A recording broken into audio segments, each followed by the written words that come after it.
iniciativa pues diferente y plantear un ciclo de actividades en torno a Ayerbe en la época del Renacimiento, que es precisamente el momento de mayor florecimiento y esplendor de la villa de Ayerbe. Prácticamente hasta el siglo XX, con la llegada del ferrocarril, pues la villa no vuelve a vivir un momento de mayor de tamaño movimiento, ¿no? Tanto es así que todo el urbanismo cambia y en ese siglo es precisamente cuando se construye este palacio en el que nos encontramos y que, como sabéis, pues organiza todo el urbanismo del pueblo. A partir de que aparece el palacio se crea la plaza baja, que luego poco a poco se irá cerrando por los lados, y con el tiempo la plaza alta. Entonces, en ese momento, en el siglo XVI, el Renacimiento en Ayerbe, lo que nos trae es una transformación extraordinaria. Sabéis que entonces era una baronía y el barón titular de ese momento, que es Hugo de Urries, que será el objeto de la próxima charla, pues es un hombre importante en su época. Aquí, bueno, pues invierte bastante dinero. La iglesia parroquial también es patrocinio suyo, la que actualmente es la de San Pedro, y también es él que, como recordáis, traía a Santa Leticia y la hace patrona del pueblo. Entonces es un momento realmente interesante para reflexionar sobre la evolución de Ayerbe. El tema de hoy, con el que empezamos este ciclo de charlas, es precisamente el Palacio de los Urries. Vamos a introducirnos en su origen, su función, sus funciones, sus características, pero desde una perspectiva singular, que es a partir de los dibujos de un artista orcense del siglo XIX, que se llamaba Valentín Cardedera, que estuvo por toda España recopilando los monumentos que estaban en ese momento en peligro de derrumbarse, o que eran interesantes y había que hacer un catálogo. Como entonces la fotografía no estaba todavía desarrollada, pues el catálogo lo hacía a base de dibujos. Entonces recopiló una información impresionante sobre monumentos de toda España, y también de Huesca, y también estuvo en Ayerbe. Entonces es el autor de los dibujos del palacio, de la parte frontal y de la parte posterior, que ahora veremos, que son los documentos más antiguos gráficos sobre el palacio de los Urries que se conservan. Entonces, a partir de esas imágenes, pues José María Lanzarote, que lo tengo a mi izquierda, que es profesor experto en Valentín Cardedera, nos va a hacer la lectura de lo que sería la evolución del palacio, la estructura del palacio. Entonces, pues os dejo con él y bueno, le agradezco en nombre de APIAC su aportación a nuestra iniciativa y os pido un aplauso de bienvenida.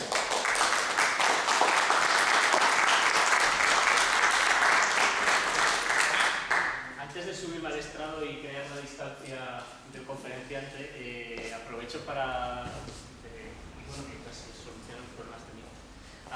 darles muchas gracias por la presencia este día de calor de julio. También para agradecer a Ángel la amable invitación y sus atenciones aquí en Ayerbe desde que he llegado hace un rato, y a PIAC por esta iniciativa. Es un placer estar aquí y de verdad creo que es una muy buena iniciativa invertir en dar a conocer, en estudiar y en poner en valor este monumento que tienen ustedes aquí, el Palacio, que merece mucha más atención de la que se le ha dedicado hasta ahora y mucha más y merece ser conocido y ser estudiado. Mientras... ¿nos ha tocado reiniciar? No, que no sé por qué se ha quedado sin corriente. Vale. Aprovecho e improviso para agradecerle a Ángel también, que me ha convertido en profesor. De pronto me ha armado y ya me gustaría a mí, soy investigador, estoy trabajando en un proyecto relacionado con Valentín Cardedera, que es el personaje del que les hablaré ahora, en la Biblioteca Nacional, y bueno, luchando para salir de la precariedad en la que están muchos investigadores jóvenes. Esperemos que de aquí a unos años pues, bueno, pueda acercarse a la verdad que ha dicho Ángel. He colocado como portada esta imagen, aunque ahora mismo no voy a hablar de ella, hablaré de ella cuando toque. He organizado esta charla en 4 partes, espero no hablar más de una hora, porque si no a lo mejor ustedes me dicen que ya vale. La primera parte les contaré quién es este personaje, este Valentín Cardedera. Hablaré de sus múltiples facetas como artista, como erudito, como coleccionista y como viajero, que es la última, es probablemente la más interesante y la que pone en común las otras. En la segunda parte les hablaré de los viajes artísticos de Carderera. ¿Qué es eso del viaje artístico? Bueno, esos viajes de reconocimiento del patrimonio, y precisamente hablaré de los de Aragón, con especial. Y en esos viajes por Aragón, como ya anunciaba Ángel, pasó por Ayerbe, hizo esos dibujos de los que nos permitirán hablar del palacio, pero no solamente hablaré del palacio de Ayerbe, sino que hablaré del palacio de los señores de Ayerbe en la ciudad de Zaragoza, y eso espero que sea algo que les interese, porque tiene mucho que ver, ya lo veremos, con el conservado aquí. Y para terminar, he querido poner unas cuantas diapositivas sobre las villas señoriales, es decir, esos lugares que se articulan en torno a un palacio en épocas cercanas a lo que pasa aquí en Ayerbe y que pueden ser también, sobre las que se está empezando a estudiar, empieza a haber una bibliografía interesante sobre las villas ducales que se hablan en algunos casos, y me parece que es un patrimonio por descubrir y quizás sería algo en lo que desde aquí, desde Ayerbe, podrían ustedes reflexionar para integrarse en una red o quizá para ver cómo en otros lugares han trabajado sobre estos temas y para, pues bueno, una vez más para poner en valor el patrimonio que ustedes tienen aquí. Valentín Carderera y Solán, que nació a finales del siglo XVIII en la ciudad de Huesca. Este es un magnífico retrato que se conserva en el Museo de Huesca, no sé si lo conocen, y que es obra del que es probablemente el mejor retratista del siglo XIX en España, que era Federico de Madrazo, y que era un amigo personal de Carderera. Carderera nos aparece aquí con un aspecto pues muy romántico. Alguien mordaz dijo, nunca fue tan guapo como lo pintó Madrazo, o al menos nunca fue tan elegante y tuvo este estilo tan de su época, tan romántico, con ese pelo un poco al viento, desordenado, con esas patillas tan largas y también sobre todo con esa capa, que probablemente no sea casual el haber elegido representarle con capa. La capa era lo que caracterizaba a los viajeros, ¿no? Que tenían que protegerse en esos viajes tan complicados y tan largos que hicieron en esa época. Quiero empezar comentando que Valentín Carderera es una figura polifacética, es una figura que tiene muchas caras. Y eso ya lo sabían, y ya se decía, ya se venía diciendo desde que en 1905 Gabriel Llabrés, que era un mallorquín que era archivero en Huesca y una persona muy ligada al Museo de Huesca, escribió una biografía de Carderera y dijo: más que como pintor notable, como dibujante, como arqueólogo y como coleccionista, es como adquiere la figura y la obra de Carderera mayor relieve y trascendencia.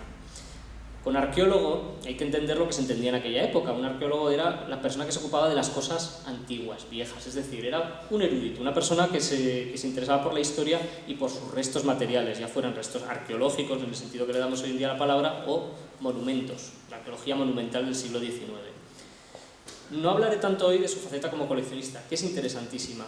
Les daré solo un dato. La colección de Bellas Artes de la Biblioteca Nacional de España surge en 1867 de la compra de la colección de dibujos y grabados de Valentín Carderera. No de su mano, sino las cosas que él había ido adquiriendo a lo largo de su vida. Solo un dato. Sí que hablaré de su formación como artista. Valentín Carderera estudió en Huesca en sus primeros años y al parecer dicen los biógrafos que era humilde, que era de origen humilde. Esto siempre hay que tomarlo con un poco de cautela, porque claro, más humilde que quién y menos humilde que quién, pero bueno, evidentemente no era noble, no tenía grandes recursos su familia, y lo que fue clave para su formación fue que el duque de Villahermosa pasó por Huesca, de alguna forma entró en contacto con el joven Carderera, vio sus dibujos y decidió protegerle. Y esa protección de la familia Carderera, de la familia Villahermosa, de los Villahermosa a Carderera, duró toda su vida. Gracias a ellos pudo ir a Madrid, pudo estudiar en la Real Academia de Bellas Artes de San Fernando. Estos son algunas, lo que se llaman academias, son dibujos hechos a partir de esculturas de yeso, que eran parte de la formación del artista. Se conservan en el Museo de Huesca. Y gracias a los Villahermosas, gracias a ellos, pudo estudiar en Roma durante 9 años. El amigo Carderera se fue a Roma, año 22, tenía 26 años, y volvió 9 años después. Dicen sus biógrafos que en Roma se desarrolló su faceta como pintor, estuvo realizando copias de las grandes obras de Rafael o de otros pintores que eran muy apreciados en la época, y también parece ser que fue en Roma donde desarrolló esta afición por la acuarela, es decir, se convirtió en lo que en italiano se llamaba vedutista, una persona que se dedica a hacer vedute, es decir, vistas, que era un género que en Roma era muy popular, porque Roma, ya saben ustedes, que era el lugar donde iban todos los turistas, como hoy en día, y todos los turistas se querían llevar a casa su recuerdo de Roma y eran acuarelas, ¿no? Bueno, entonces parece ser que fue ahí en Roma donde él se aficionó a representar paisajes, monumentos, con la técnica de la acuarela, que permitía ligereza. Normalmente pues, iban con un gran cartapacio, sus papeles, sus lápices, hacían su croquis y luego en el estudio se completaba con la aguada. Esto es uno de los dibujos de las estancias del Vaticano, de los frescos pintados por Rafael. Es un dibujo de Carderera en el que vemos que el hombre que tenía buena mano, era bueno y era muy capaz a la hora de reproducir las obras de otros artistas. Y también realizó en Roma algunos retratos como de algunos personajes de origen español que estaban en Roma, eran diplomáticos, nobles, personas que estaban disfrutando de la buena vida de Roma, como el conde de Vilches. Y dicen sus biógrafos, y esto es un elemento muy interesante de su biografía, que Valentín Carderera, que era, ya lo hemos dicho, de origen humilde, sin embargo se enamoró perdidamente, platónicamente, de una miembro de esta persona, de Teresa Orsini, que era miembro de una de las grandes familias de Roma, y hasta el punto que, por lo visto, la vio una primera vez durante una fiesta, y entonces solo de memoria al día siguiente fue capaz de pintar su retrato. Bueno, pintó varios retratos a lo largo de su vida, este que se conserva actualmente en el Museo Romántico de Madrid. Y el caso es que probablemente por esa protección que tenía de los Villahermosa y por una serie de relaciones que entabló en Roma, fue capaz de entrar en unos círculos eruditos y unos círculos nobiliarios importantes a los que no hubiera podido entrar si hubiera sido un simple artista humilde que hubiera llegado sin esa protección nobiliaria. Lo que ven a la derecha es un soneto en italiano que le dedicaron a Carderera. Lo llaman un chiaro ibero pictor, son un pintor ibérico preclaro. Y es un documento que se encuentra entre los papeles, en el archivo de Carderera. Otras imágenes de los álbumes que él realizó en Italia, de las acuarelas. En 1831 lo tenemos de vuelta a España. Y desde muy pronto, desde su llegada, se instala en Madrid, se instala en casa de los duques de Villahermosa. El Palacio de los Duques de Villahermosa, no sé si ustedes lo tienen presente, es el actual Museo Thyssen.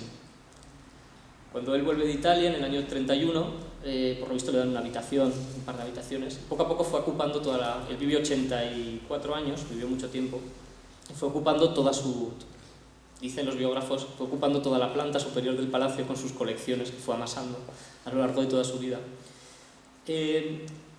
Fue protegido, como digo, de los Villahermosa cuando ya regresa a Madrid desde Roma, y también tuvo una relación, se vinculó rápidamente con la corona. Esto que ven es un grabado que representa el catafalco que ideó, es decir, que planificó Carderera para las exequias del rey Fernando VII, que murió en 1833. Y estos aparecen en los libros de arte del siglo XIX como el primer monumento de estilo neogótico que hay en España. Es muy interesante, y ahora veremos por qué, en este grabado que representa el catafalco de Fernando VII, la presencia de dos personajes en la derecha. Los personajes, que es una de las constantes que veremos en todas las vistas monumentales de Carderera, tienen varias funciones. Una es ser escala de lo representado, y otra es, a veces se les puede buscar una lectura simbólica, y es muy interesante ver que en 1833 Carderera esté representando a un monje y una persona vestida ya a la moda burguesa, es decir, ya con pantalones largos, con levita. Con la muerte con la muerte de Fernando VII se inicia una nueva época, cambia el modelo. Vamos a pasar de la monarquía absoluta al nuevo Estado liberal. Una de las decisiones que va a tomar este nuevo Estado liberal va a ser precisamente la supresión de las órdenes monásticas para favorecer la creación de un nuevo orden burgués. Y por eso me interesaban esas dos figuras a las que hacía alusión. La vinculación con la corona de Valentín Carderera se mantiene durante los años, sigue. De 1833-1840 es el periodo de la regencia de María Cristina, y Carderera es una persona que acude a menudo a palacio, y con los años será incluso nombrado pintor de cámara de Isabel II, que es la que ven ustedes representada a la derecha. Estos son dos retratos pintados por Valentín Carderera. El de la izquierda es muy curioso porque la reina, María Cristina, está representada a la manera de Isabel la Católica. Y no simplemente un juego de disfraces de las fiestas de la época, sino que también hay una vinculación, hay algo que también está cambiando, y es un amor, es un aprecio mayor por la Edad Media, algo que durante el siglo XVIII, la época de la Ilustración, la Edad Media estéticamente no interesaba sobre el pasado clásico, mientras que los nuevos estados liberales, estamos una vez más en un cambio de modelo, se empiezan a interesar por la historia medieval y empiezan a apreciar ese periodo como el periodo de origen de la nación. Y este es otro retrato de don Valentín, ya un poco más mayor, muy digno él. Ese pequeño elemento que tiene sobre la solapa es la cruz de Carlos III, que fue una de las condecoraciones que recibió de la corona. Y este es otro retrato también de Madrazo.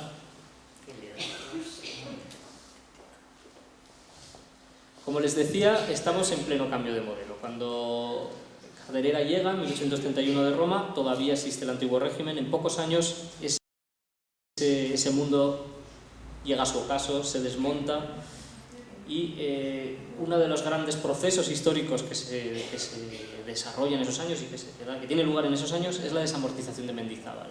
Es decir, la supresión de las órdenes monásticas, la nacionalización de sus bienes y la venta de todas sus propiedades en pública subasta. Como dijeron los críticos de Mendizábal, esto dejó España convertida en un campo de ruinas, y de ahí viene esa caricatura a la derecha que representa al ministro encima de los despojos, ¿no?, de las ruinas de esos edificios religiosos que en ese momento pues, bueno, estaban pasando a manos privadas. En muchos casos eran desmantelados inmediatamente, en otros casos eran readaptados para nuevos usos. El mejor ejemplo en tierras ostenses de las peores consecuencias de la desamortización es lo que pasó con este edificio que ustedes reconocerán. Es Monte Aragón, pero es Monte Aragón antes de su ruina. Es evidentemente una acuarela de Valentín Carderera que pinta hacia 1841, durante uno de sus viajes por Aragón, de sus viajes artísticos. En sus diarios habla de cómo se acudió a verla. En un viaje anterior, en el año 34, había conocido todavía la abadía habitada por sus monjes, habla de la amabilidad. En el año 41 ya dice, voy ahí, está abandonado, no sé qué va a pasar, pinta esta acuarela. Y en 1855, cuando vuelve, esto es lo que encuentra. Y fíjese también del detalle tan bonito, en la esquina, no sé si lo tapa la esquina de la mesa, está incluso el dibujante sentado con un panel, es el propio Carderera, con el criado que le había acompañado hasta Monte Aragón, haciendo el dibujo. Monte Aragón salió a la venta en pública subasta, fue adquirido por un comerciante de Huesca que comenzó inmediatamente a desmantelar el edificio para poder vender vigas, puertas, tejas y ladrillos como material de construcción. Este es un grabado que realizó un dibujante catalán, un grabador, Francisco Javier Parcerisa, hacia 1844, en el que quiere reconstruir lo que pasó. Cuando este comerciante, cuando el nuevo dueño de la abadía había ya acumulado había ya desmontado medio edificio, había acumulado los materiales y estaban preparados para llevárselos a Huesca para vender, quiso el destino, quiso la mala suerte o la fatalidad que se declarara un incendio. Entonces pues, no solamente perdimos la abadía, sino que este hombre incluso perdió su negocio. Parece que sea una maldición, ¿no? Pero bueno, esta es una reconstrucción un poco imaginaria de ese grabado. Y en Monte Aragón, una de las razones por las que Carderera va hasta allí es porque allí se encontraba algo que a él le interesaba mucho, que eran los sepulcros de los reyes, de los nobles, de los próceres, de los hombres y mujeres ilustres de tiempos pasados, que fue una de las obsesiones de su vida. O sea, tanto como coleccionista, coleccionó muchísimos retratos, como erudito, él le interesaron mucho precisamente las pruebas artísticas o los elementos artísticos que permitieran reconstruir la historia. Y estamos en este siglo XIX que por un lado está destruyendo, está desmontando un mundo que se acaba, y por otro lado tiene muchísima nostalgia por ese mundo que está viendo desaparecer. Y entonces está intentando recuperar, aunque sea en esta forma, en museos de papel, está intentando recuperar esos elementos que están desapareciendo. Como escribe Carderera, los restos de Alfonso el Batallador que estaban sepultados en Monte Aragón no han sido llevados a Huesca cubiertos por un miserable trapo después de hecho pedazos de su curioso sepulcro. El sepulcro de Alfonso el Batallador no lo conservamos, no se conserva, y solo sabemos qué aspecto tenía gracias a este grabado que se realizó a partir de un dibujo de Carderera y que publicó Carderera en una obra que se llama La iconografía española. Esto es para darles otra prueba más de la importancia del personaje. Carderera estaba viendo lo que estaba pasando, no podía cerrar los ojos ante este proceso y ante lo que estaba ocurriendo. Y en 1840, en pleno proceso de desamortización y de venta de los bienes nacionales, escribe: así convertimos el oro en polvo. Es decir, es un pionero del patrimonio. ¿Por qué la nación ha de renunciar a esas preciosidades que con el tiempo nos pueden atraer tesoros? ¿No vemos que todas estas obras son también trofeos y muy grandes testimonios del genio español? Carderera y otros muchos se horrorizaban porque veían cómo sillerías de conventos se troceaban para leña, cómo edificios enteros se desmontaban para venderlos como material de construcción, cómo se estaban produciendo todo tipo de tropelías contra el patrimonio. Ya cierro la parte biográfica de esta charla sobre el personaje diciéndoles que Carderera siempre tuvo una relación muy cercana con Huesca, con su lugar de origen, y en 1873, él ya era un hombre bastante mayor y muy influyente en Madrid, hizo todo lo posible para que en Huesca se materializara una iniciativa que ya venía de unos años antes, ya había una serie de gente en Huesca que estaba moviendo el tema, pero no terminaba de cristalizar, y fue la creación del Museo de Huesca en 1873. No solo ayudó a salvar dificultades administrativas, etcétera, sino que además donó una serie de obras de arte de su propia colección, como por ejemplo esta tabla que viene del monasterio de Sigena y que se conserva todavía hoy, afortunadamente, en el Museo de Huesca. Paso a la segunda parte de la charla, sobre los viajes artísticos por Aragón. Este grabado es simplemente para ilustrar que ni las formas de viajar de antes eran las de ahora, ni los caminos, ni los tiros de caballo, etc. Viajar era algo muy complicado, y por eso hay que resaltar y valorar que un personaje como Carderera prácticamente cada año, a partir de su regreso a España, hizo un viaje de reconocimiento de la riqueza artística del país. Viajó por Castilla en varias ocasiones, viajó por Valencia y Cataluña, viajó por Aragón en muchas ocasiones, por Navarra y La Rioja, también por Asturias, también por Andalucía. Son muchos los lugares que él visitó y son muchos los lugares que él representó en sus dibujos. Lo interesante, cuando empecé a trabajar sobre este tema hace unos años, cuando me propuse estudiar los dibujos de Aragón, de Valentín Carderera, fue contactar a sus descendientes y de repente descubrir, una tarde de julio también, como una tarde de calor de julio, que sus descendientes no solo habían conservado también algún dibujo, algunos recuerdos del personaje, sino que habían conservado un fondo de archivo interesantísimo, y que don Valentín había dejado estas estupendas cajas de cuero perfectamente ordenadas con todos los diarios de viaje, o sea, con una descripción detallada de por dónde había ido día por día, con quién había hablado, qué impresiones le habían causado paisajes, monumentos, personas, etc. Y que todo esto era inédito. Todo con una letra endiablada, ya ahora les pondré algún ejemplo, pero un material valiosísimo. Y de la unión de esos dos elementos, de las descripciones visuales de Carderera y de los diarios, de la descripción escrita, surgió este libro, que llamamos Viaje artístico por Aragón de Valentín Carderera, aunque en realidad son varios los viajes artísticos, los reunimos, y en el que pusimos en la portada Monte Aragón, una vez más. Y bueno, que les invito a consultar, claro. Les voy a hablar del primero del que él llamaba su primer viaje artístico por Aragón, es decir, él separaba los viajes familiares o los viajes que él había hecho antes de todo este proceso desamortizador con los viajes que hizo a partir de que se iniciara todo este proceso y de que él se convirtiera también en vocal de la Comisión Central de Monumentos. Viaje artístico en 1840, les invito a viajar con Carderera para visitar los lugares, y les prometo que llegaremos poco a poco, aunque mientras tanto les vaya enseñando otros lugares. Vamos a llegar a Hierve y les voy a hablar.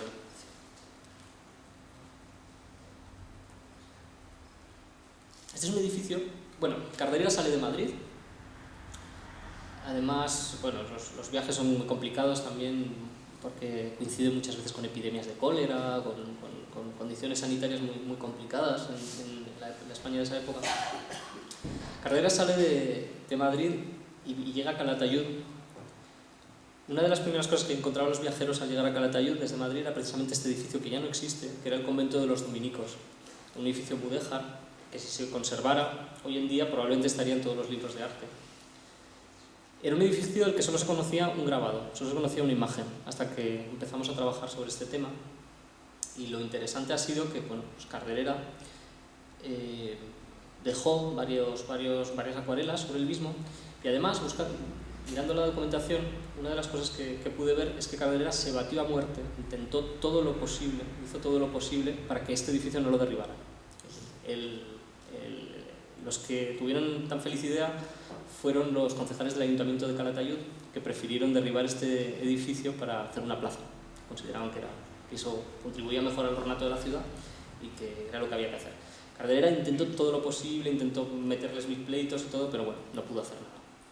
Y este edificio, pues, por desgracia, no se conserva, sino en los dibujos de Carderera. En ese momento, este es un edificio que sí se conserva, no sé si ustedes reconocen. Es un lugar al que yo creo que han ido todos los escolares, sobre todo de Zaragoza, en algún momento. Es el Monasterio de Piedra. El Monasterio de Piedra es un edificio felizmente salvado en este proceso de desamortización, pero que sigue en manos privadas desde el momento en que se vendió. Es decir, sigue en manos de la misma familia que ha ido sucediendo. Es una familia de origen catalán que vivían entre Zaragoza y Barcelona, se llaman Los Muntadas. Y cuando Carderera lo visita, en 1840, ya los nuevos dueños ya se habían hecho con el edificio, y de hecho es muy divertido en el diario porque cuenta un poco que los dueños ya estaban convirtiendo el edificio en un lugar para el turismo, porque claro, el Monasterio de Piedra tiene una situación privilegiada por su naturaleza, etc. Y bueno, pues cuenta pues eso, cómo fue ese encuentro. Este edificio, ya les digo, es la sala capitular del Monasterio de Piedra que se conserva. Zaragoza, Plaza del Mercado. Este es otro... y la cárcel de los manifestados. Era la antigua Puerta de Toledo. Estos edificios que ven aquí estaban aproximadamente donde está el Mercado Central de Zaragoza actualmente.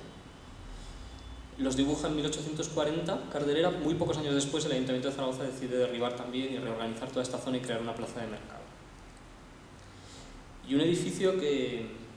Otro de las sorpresas de estudiar estos dibujos fue reconocer esta estupenda portada renacentista, como una de las pocas imágenes supervivientes del antiguo Palacio de la Diputación del Reino, que se encontraba en Zaragoza, en el centro, al lado del Aseo. Era el equivalente del Palacio de la Generalitat en Barcelona o en Valencia, es decir, la sede de las antiguas instituciones de gobierno del Reino de Aragón, que quedó muy destruido en el ataque de los franceses a Zaragoza en 1808, pero que sobrevivió, y había elementos que se podían haber salvado como esta portada, y sin embargo no fue así, por desgracia. Otro edificio como es la cabecera del Aseo. En algunos casos Carderera no solo se contenta con hacer una visión de conjunto general, sino que también hace pequeños detalles, como por ejemplo estos motivos mudéjares del muro de la parroquieta, los dibujan en 2 láminas aparte, para poder detallar mejor, poder hacer con más cuidado todos sus elementos. De Huesca es de la ciudad española de la que más imágenes hay en absoluto, y se nota que evidentemente a él pues, le gustaba mucho y tenía mucho cariño a su lugar de origen. Son 78 dibujos, concretamente de Huesca, cuando de otras ciudades pues hay 5, 6, 7. Son muchos y el paseo podría ser muy largo. He elegido unos cuantos simplemente para darles unas pinceladas. Evidentemente ustedes reconocen el edificio que hay en lo alto, que es la catedral. Sin embargo, no sé si reconocen la torre que se ve a la izquierda. Es la torre de la iglesia de San Pedro el Viejo, que era mucho más alta de lo que es actualmente y tenía un chapitel, era mucho más airosa, más elegante de lo que se conserva actualmente. Lo curioso de este dibujo es que probablemente cuando Carderera lo hace, en 1840-41, en ese viaje, ya no existía ese chapitel. Parece que ya había sido derribado a principios del siglo XIX. Entonces probablemente lo que él está haciendo es reconstruir visualmente, gráficamente, algo de lo que él tenía memoria, o sea, algo que él había visto cuando era niño y tal, que ya no existía, pero al hacer el dibujo quiso completarlo. Y cuando lleguemos a Yerbe veremos que hace algo parecido también con un elemento, es decir, alterar un poco la realidad. Otra vista estupenda. Esta es una vista desde el suroeste, más o menos desde la ermita de San Jorge, aunque, claro, el dibujante juega con las proporciones, probablemente ha hecho la ciudad un poco más grande, pero la situación de la sierra, o sea, el perfil que dibuja de la sierra tiene que ser desde ahí. De este dibujo, este es el dibujo acabado, terminado, en el que ha puesto un par de personajes, dibujo ya concluido. Sin embargo, de este dibujo conservamos también, la familia en este caso conservaba también un pequeño apunte al natural. Es decir, esto es probablemente lo que Carderera hizo cuando se subió a la ermita de San Jorge y observó la vista en un papel, hizo unas rayas, unos lápices, vean que está muy esbozado, muy sencillo, y lo completó con esa guada. Me pareció interesante unir, o me pareció sorprendente poder unir esta imagen con lo que dice Carderera en el diario.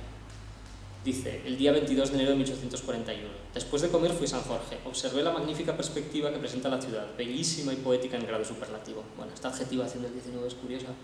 Lo que me parece interesante es que, claro, efectivamente, la sierra parece nevada, por tanto, muy probablemente sea a lo que se refiere ese día 22 de enero, cuando se subió a San Jorge. Otras vistas de Huesca son sorprendentes porque son elementos desaparecidos y de los que no había memoria visual, como por ejemplo la Puerta de Remián. La Puerta de Remián se encontraba en el Coso Alto, esto es la embocadura de la actual Plaza Lizana. Ahí había una puerta de muralla, sabemos que se derribó hacia 1862, hay un pequeño expediente en el ayuntamiento, en el archivo. Sabemos que tenía esta cruz delante, pero no sabíamos qué aspecto tenía. Y el aspecto que tenía pues era muy interesante, era muy interesante, y es una lástima que se haya perdido. Afortunadamente no todo ha desaparecido y hay imágenes que podemos reconocer sin ninguna dificultad, como esta del ayuntamiento, con estos pretiles delante que tenía.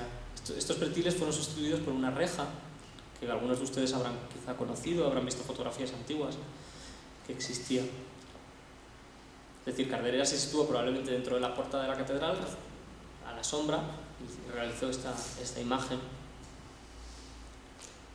Y otra de las imágenes magníficas que hay en esta colección, que es esta vista de la portada de la fachada principal de la Catedral de Huesca, es muy interesante ir con una cámara fotográfica a reproducir la imagen y uno se da cuenta que el artista tiene recursos que el fotógrafo no tiene. Es decir, el artista puede jugar mucho más con las proporciones para meter dentro de una lámina los distintos elementos. Si uno se fija bien, la torre está quizá un poco más baja de lo que debería ser y sin embargo el efecto es bueno, y es que el artista puede jugar con las proporciones mucho más que el fotógrafo. De hecho, si uno va a hacer esta foto hoy en día, si no tiene una muy buena cámara no sale, no se pueden comprimir los elementos para meterlos todos dentro de la lámina, de la fotografía. Esto también quizá algunos de ustedes lo recordarán. Es la entrada de San Pedro el Viejo, la plaza donde está la fuente, tal como era. Y esto sí que no lo reconoce nadie, no lo ha podido reconocer nadie. Es el patio del monasterio antes de la restauración que se hace a finales del siglo XIX y que lo alteró completamente. Bueno, aquí no sabemos sabemos que había vegetación dentro del claustro, no sabemos si era tan exagerada como la pinta el artista, pero en cualquier caso la imagen es bastante interesante. O una vista interna de los claustros de San Pedro el Viejo, en el que aparecen las arquerías tapiadas, cerradas. Al parecer toda esa vegetación que había dentro del claustro creaba muchos problemas de humedades y hizo peligrar la estructura, y entonces la solución que tuvieron fue tapiar. Todo esto cambia completamente con la restauración de finales del XIX, que le da el aspecto que conocemos hoy en día.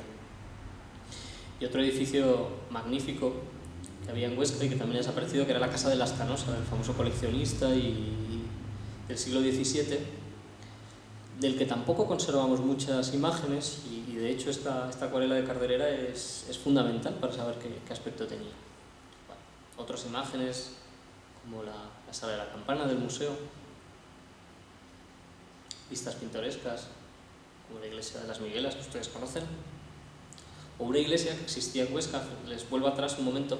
Si se fijan, justo a la izquierda hay una torreta que asoma en el caserío hacia donde está el museo, más o menos hoy en día.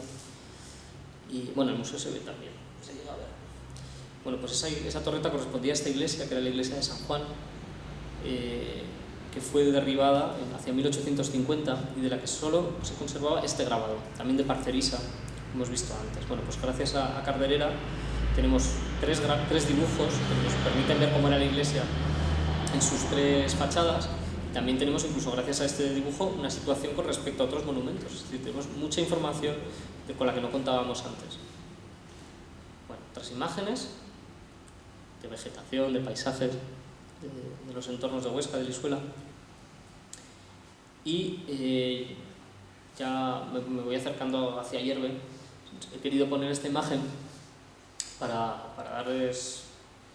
Esta imagen ha salido publicada en más ocasiones y es el único testimonio visual del colorido de la sala capitular de Sigena antes del incendio de 1936 durante la Guerra Civil, que arruinó las pinturas. Y además las pinturas, como saben, tampoco están ahí hoy en día, están en Barcelona, pero están ennegrecidas, están muy deterioradas por el incendio. Bueno, conocemos fotografías antiguas de esta sala, pero son en blanco y negro. Es decir, el único testimonio del colorido, aunque sea aproximativo, aunque sea aproximado, es esta acuarela de Valentín Carderera. Y ya nos vamos acercando. Como les decía, son varios los viajes que hace don Valentín por Huesca. Ayerbe va a llegar en 1840, pero en un viaje posterior, en 1855, visita el castillo de Loarre y hace este dibujo que es muy correcto, muy bien hecho. No le ha dado acuarela y entonces eso permite ver que el trazo firme del dibujante. Y es muy interesante porque, bueno, pues el diario nos cuenta todos los detalles, ¿no? Entonces, a mí me gusta una frase cuando dice, está hacia el final del párrafo, dice: recorrimos todo asombradísimos de lo romántico, imprevisto y espacioso de aquel recinto. Son unos adjetivos que hoy en día no utilizaríamos, pero que hablan de la sorpresa del viajero, que encuentra un monumento del que en todo caso le habían dicho que iba a haber una ermita vieja, unas piedras, y se encuentra con un monumento que para los eruditos de la época, de Madrid o de otras capitales, era completamente inédito, desconocido, y que es magnífico. Estos son unos versos de un personaje, Bartolomé Martínez, que era un amigo próximo de Carderera, era secretario del Ayuntamiento en Huesca y era uno de los fundadores de la Comisión Provincial de Monumentos en 1844 en Huesca. Y es una persona con la que Carderera va a viajar a muchos monumentos. De hecho, pasan juntos por aquí, por Ayerbe, lo vamos a ver. Y además, pues bueno, era literato y tenía escribió poemas y, por ejemplo, sobre el castillo de Loarre escribió esto que se podría aplicar a muchos otros monumentos de la época. Alto y soberbio te muestras en tan elevada cumbre, solo el fuerte vendaval a tus paredes sacude. Entonces luego, la primera parte del poema habla del castillo de Loarre en la época de esplendor, en la época medieval, lleno de caballeros que van, que vienen, que preparan la guerra, y la segunda parte del poema habla de lo que se había convertido este monumento y dice: ya tu orgullo se limita a dejarte contemplar. Por eso te van a rezar y te has trocado en ermita. El castillo de Loarre se salvó porque se había convertido en ermita del pueblo de Loarre. Eso es lo que permitió que haya llegado hasta nosotros una fortaleza importantísima a nivel europeo. Y otra estupenda vista de un paisaje muy cercano, que ustedes reconocerán, es precisamente el límite de provincias entre Murillo y Riglos. Es otro dibujo de los que realiza en 1855. Y seguimos estando muy cerca. Santiago de Agüero va en agosto de 1855 y su diario nos cuenta que hizo... Él una vez más va porque alguien le advierte: vaya usted a ver este lugar, le interesará mucho. En este caso era un ingeniero. Dice: el ingeniero Basurte, no he podido encontrar más información sobre este personaje, me dijo que me acercara a ver la iglesia de Santiago de Agüero. Entonces se encontró con un monumento excelente, hasta el punto que hizo en poco más de 2 horas, como dice en el diario, hizo 5 dibujos. O sea, hizo esta vista del conjunto, una vista de la portada, una vista del tímpano, de los capiteles, o sea, y lo hace protegido por sombrilla. Era un día de agosto, de bastante calor, según cuenta en el diario, pero se cuenta que esto era la fotografía del historiador del arte de hoy en día, es decir, era la forma de llevarse a casa la información necesaria para poder luego escribir sobre estos edificios. Y les decía que muchos de los viajes, Carderera viajaba con este, en algunos de los viajes por Huesca viajaba con este Bartolomé Martínez, que era secretario y que era abogado de profesión, secretario del ayuntamiento, miembro fundador de la comisión de monumentos. Y yo me los quiero imaginar, quizá no tan elegantes como estos personajes franceses, pero bueno, me los quiero imaginar un poco así, recorriendo los caminos, con mochilas, con bastón, con un cuaderno o con una carpeta en la que llevaba los papeles, iba anotando, iba dibujando, iba recogiendo aquello que veía. El motivo por el que Valentín Carderera pasó por Ayerbe, ya se lo adelanto, es porque volvía de viaje de San Juan de la Peña. Esto es interesante también, hoy en día para ir a San Juan de la Peña nadie, bueno, excepto el tren, ¿no? Bueno, sigue la ruta natural del Gállego, pero hoy en día ya las comunicaciones pasan por el otro lado. Sin embargo, todavía en esta época la ruta natural para ir a San Juan de la Peña, para ir a Jaca, para ir a las comarcas altas del Gállego, y al Canal de Verdún, al Valle del Río Aragón, era pasar por el Gállego, es decir, eso es lo que hace Carderera con este amigo suyo, Bartolomé Martínez, en octubre de 1840. Salen un 3 de octubre, si la memoria no me falla, de Huesca, van hasta Bolea, una jornada de viaje, duermen ahí, se levantan muy temprano, de madrugada, salen, suben hasta Salsamarcuello y duermen en una venta que hay en esa zona, otra jornada de viaje, se levantan muy temprano, emprenden camino y llegan a San Juan de la Peña por la noche. 3 días, de Huesca hasta San Juan de la Peña. Piensen ustedes en que ahora nos tardamos, ¿cuánto? ¿Hora y media? ¿Hora y cuarto? En San Juan de la Peña, el interés de Carderera por visitar San Juan de la Peña era ver el antiguo panteón de los reyes de Aragón. Como les decía, el gran interés de Carderera eran las tumbas y aquellos restos artísticos de los hechos importantes de la historia, de los personajes importantes de la historia. Aquí tienen el 5 de octubre, que está en Botalla, y dice, entonces nos cuenta, les leo algunos pasajes porque me parecen interesantes. Almorzamos, dice, en Botalla almorzamos bien. Vimos la iglesia en cuya puerta antigua consérvase aún un viejo relieve bizantino del Salvador con los 4 animales y los 12 apóstoles, es decir, un tímpano románico que se conserva todavía en Botalla. Siempre subiendo desde ahí por unos pinares y senda pintoresca, llegamos a eso de las 11:30 al monasterio de San Juan de la Peña, que está al fin de una grandísima explanada, toda llena de pinares. Más adelante, sin detenernos más que un breve rato, bajamos a ver el monasterio antiguo, que queda a espaldas del moderno como un cuarto de hora de distancia. Se pasa un poco de llanura y luego se principia a descender como un cuarto de legua. Su posición, es decir, la posición del monasterio primitivo, está en la concavidad de un inmenso peñasco formado con pequeñas piedras. Conserva las señales de haber sido incendiado y, según noté, no existe la mitad de lo que fue. Situación pintoresca y triste, magníficas vistas hacia el canal de Verdún y el Pirineo. Esta es una de las acuarelas que realiza. En aquel momento no había monjes en San Juan de la Peña. Esta pequeña figura que le añade es un elemento para animar la composición, para darle vida, como en esta otra. Esta me parece que es una vista magnífica también por lo bien que ha captado el color de la piedra. Si uno va a San Juan de la Peña, que realmente yo creo que tiene ese color, esa combinación de tonos más rojizos y más grises. Además es magnífica también por el contraluz con el que la ha dibujado. En ese mismo viaje visitó también Santa Cruz de las Heros y representó la puerta de la iglesia, que en aquel momento estaba medio en ruinas, y también sabemos que él hizo un esfuerzo enorme por mandar dinero para su restauración. Y una vez más Bartolomé Martínez, ese amigo de Carderera, que era poeta y demás, le dedicó unos versos al monasterio que no voy a leer. Bueno, y de vuelta del monasterio, el 7 de octubre de 1840, es cuando ya se va, ya estamos llegando, ya hemos llegado. Nos levantamos, estaban en Anzánigo, y salimos a las 7. Almorzamos en la venta de Pequera, en donde ya habíamos divisado a toda la familia Zara. Debajo de Salsamarcuello, lo escribe separado, los alcanzamos a todos. Llegamos a la 1:30 a Ayerbe, escribe con V, donde nos pusimos a comer todos juntos. Después por la tarde salí a ver el palacio, con Bartolo Martínez, es decir, su amigo Bartolomé Martínez, el poeta. Vimos lo de arriba, el salón con la tribuna, artesonados, etc. Vimos al administrador Nassarre. Para quien quiera reconstruir la historia del palacio, quizás este sea un dato interesante, ¿no? Había un administrador que se llamaba Nassarre. Sus medallones. Me pregunto a qué se refiere. ¿Era un coleccionista de medallones? ¿A qué se refiere? Y después, a casa de Ena, donde vimos las salas y el oratorio. Curioso. Dibujé la vista del palacio desde un cuarto bajo. Antes de pasar a las imágenes y analizarlas, quiero resaltar que esta casa de Ena, esta familia Ena,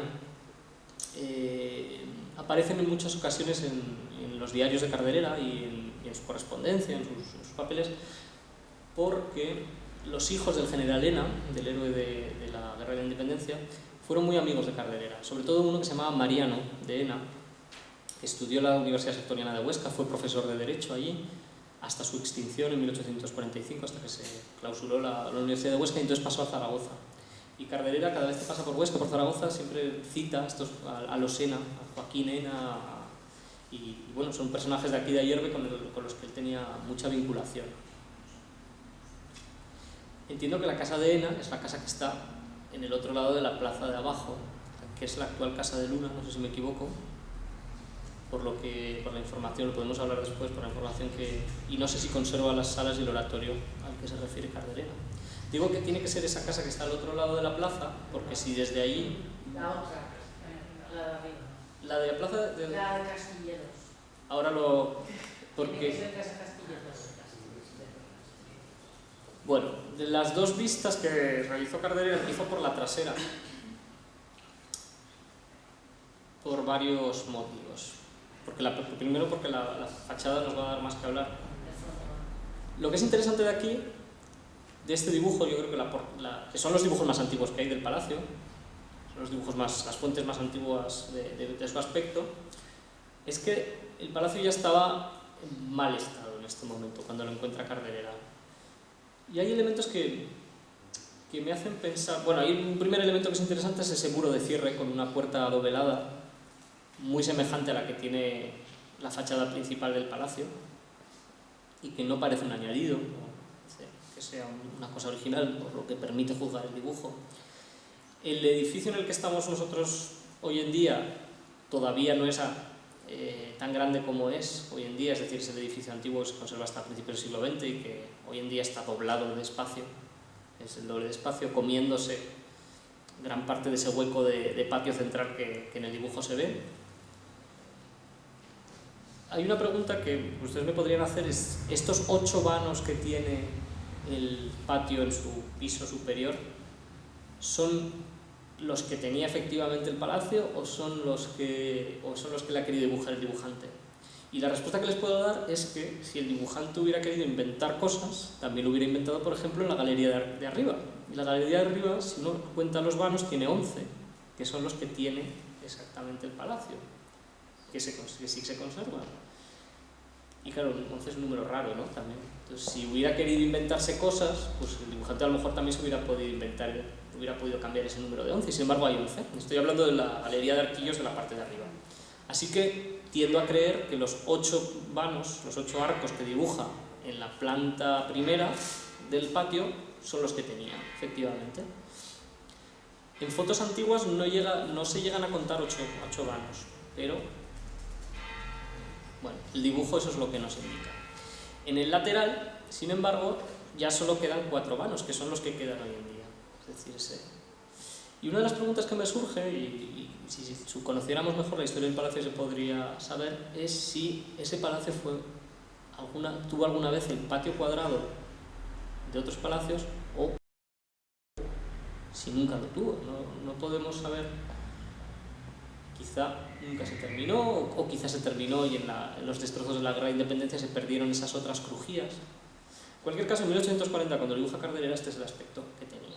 Otra de las cosas que destaca es que las torretas, que tampoco estaban bien conservadas porque se reduce simplemente al muro exterior, no tenían forjados, no estaban completas, tenían algo muy interesante, que es que eran más altas de lo que vemos hoy en día y eran más altas de lo que permite... Bueno, estas son imágenes del patio.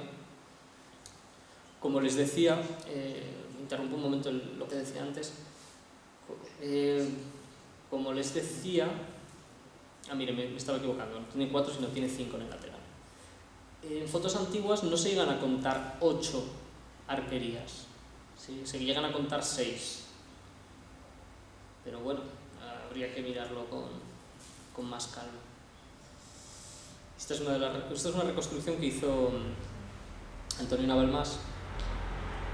Y por ejemplo, en este caso sí que Antonio Navalmás le puso 5 vanos en la parte superior del patio, y sin embargo, al menos de creer a esta fotografía, tenía 6. Es la dificultad de trabajar con un edificio que ha sufrido tanto deterioro. Y estas son algunas vistas interiores, exterior e interior, de esos artesonados a los que se refiere Carderera. No sé muy bien, cuando en el párrafo que he citado antes, cuando se refiere a vi los artesonados y la sala con tribuna, no sé muy bien a qué se refería con eso de sala con tribuna. Entonces es un elemento del palacio que se ha perdido, ¿no? Ya lo podemos hablar más tarde. Como no he tenido la fortuna de poder verlo por dentro, tampoco puedo aventurar ninguna teoría. Retomo lo que estaba diciendo antes aquí con esta imagen de la fachada. Algo que ya se sabía a partir de dibujos como este es que el palacio había perdido en la parte central de la fachada, es decir, sobre la galería de arquillos, había perdido un artesonado de madera que tenía, y ese artesonado ese alero de madera había sido sustituido por almenas. Sin embargo, también había alguna referencia a que las torres del palacio habían tenido almenas. Lo que nos permite saber este dibujo de Carderera es precisamente que las torres tenían un piso más del que no quedaba otra imagen. Que tenía estos 3 arquillos, estas 3 ventanas, y encima tenía este curioso almenado, así escalonado, del que, por lo que yo sé, no había otra referencia. Y esta es una de las cosas interesantes del dibujo de Carderera. ¿Otro elemento que les sorprenda en esta imagen? Por favor, hablen, ayúdenme. Creo que otro elemento interesante de esta imagen es que se aprecia una torre en el fondo. Un pequeño campanario. ¿Qué podría ser la Torre de San Pedro? Y sin embargo, desde donde está dibujando Carderera no puede verse esa torre. La torre está mucho más hacia adentro. Entonces, a no ser que ustedes me digan que había otro elemento que ha desaparecido, lo que me parece más probable es que Carderera quisiera señalar, aunque él evidentemente él supiera que no se veía desde ahí, que estaba falseando la realidad, quisiera señalar que en esa zona, detrás del palacio, estaba la Torre de San Pedro. Entonces es una de estas cosas a las que hacía referencia antes, estos pequeños juegos con la realidad que se permite el artista, una licencia del artista, pero que a él le sirve también para recordar que ahí está esa torre románica, que es interesante, que la ha visto, etc. Bueno, esto es como les decía, esta era probable hasta que hemos dado a conocer estos dibujos de Carderera, creo que era la imagen más antigua del palacio y bueno, ya no lo es. Y como les decía antes, no solamente les voy a hablar del palacio de Urries de aquí de Ayerbe, sino también del palacio que Hugo de Urries, el constructor de este palacio, tuvo en la ciudad de Zaragoza. ¿Reconocen ustedes dónde podría estar este palacio? Hay un elemento que lo... ¿Perdón? La torre es la Torre del Pilar. La torre es la Torre del Pilar. Lo que se ve a la derecha, evidentemente. Es la Torre de Santiago, que era la única torre que se había construido en aquel momento. Ya les advierto que este edificio no se conserva hoy en día, ha desaparecido. Y una vez más, ya lo siento repetirme tanto, pero una vez más, no hay otra imagen de este edificio, de su aspecto original, de su fachada, más que esta acuarela. No hay otra. Solo esta acuarela es lo único que nos permite saber qué aspecto tenía. Espera, tenía por aquí, paso rápido, porque miren, lo que sí que se conserva es algunas imágenes que permiten ver cómo era este edificio con respecto al pilar. Y es este edificio blanco que sobresale sobre el caserío. Y aquí tienen otra imagen. Es decir, era un edificio de muy buenas proporciones, monumental, un edificio digno de un personaje tan importante como era Hugo de Urries. Vuelvo atrás, porque como les decía, Carderera no solamente hacía dibujos, sino que también iba anotando, iba describiendo, y es una fortuna contar con esos materiales, porque eso es lo que permite también identificar los dibujos y ponerlos en contexto y analizarlos mucho mejor y analizarlos como hay que hacer. Les invito a leer conmigo este párrafo con la estupenda letra de Don Valentín, no sé si se alcanzan. Dice: la casa de Aitona merece observarse por su preciosa portada. Con cuánto primor y elegancia está labrada. 2 grifos perfectamente entallados sostienen el siguiente escudo de armas. ¿Lo reconocen, el escudo de armas? Es exactamente el mismo. Bueno, hay algunos elementos de diferencia, pero es el mismo que tiene el palacio de aquí, de Ayerbe, en su portada. Es el escudo de las armas combinadas de los Urries y los Lanuza. Es decir, Hugo de Urries estaba casado con Greida de Lanuza y fue el constructor tanto del Palacio de Zaragoza como el de Ayerbe. Y ambos magníficos, no cabe ninguna duda.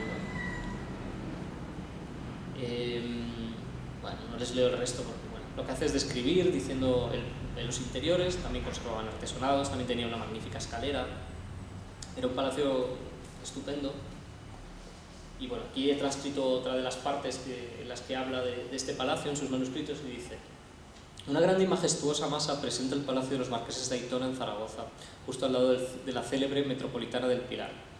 De esas históricas moradas de los ricos hombres de Aragón no ha quedado otra cosa que las paredes exteriores, que eran de carácter grandioso, severo, en verdad, como el de sus antiguos moradores, pero cubiertas de cierta nobleza y grandiosidad, harto preferibles a los modernos proyectos y dispendiosas fuslerías. Contiguo a este palacio existe el convento de los Agustinos Descalzos, que fundó un caballero que heredó dicho palacio, y era don Hugo de Urries, marqués de Carpignano, es un título italiano, cuya estatua de rodillas existe en la capilla mayor, aunque mutilada. En la iglesia, la escalera y otros pasajes está bien labrado su escudo de armas en esta forma. Y hace otro dibujo del escudo de armas. Está aludiendo a uno de los descendientes de Hugo de Urries, que fundó un convento justo detrás de su palacio con el que estaba comunicado. Es decir, lo mismo que sabemos que ocurría aquí en Ayerbe, que el palacio estaba comunicado con el convento de los dominicos, Nuestra Señora del Remedio, la actual iglesia parroquial.